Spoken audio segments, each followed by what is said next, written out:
بسم الله والحمد لله والصلاة والسلام على رسول الله صلى الله عليه وعلى آله وصحبه ومن والاه. وحشتوني يا حبايبي.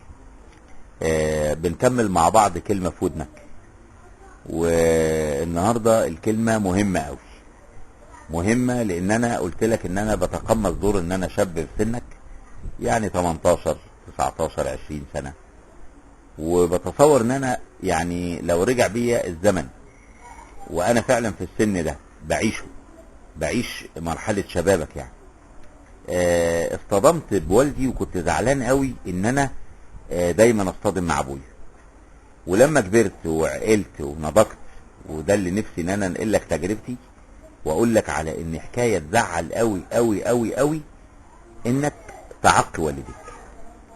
وعقوق الوالدين يعني ساعات بيبقى للام اقل، يعني انت الام حنينه قوي فانت في ود بينك وبين مامتك قوي، انما بينك وبين ابوك لانه هو اداة التوجيه فدايما بيزعلك، يعني اداة رقابية.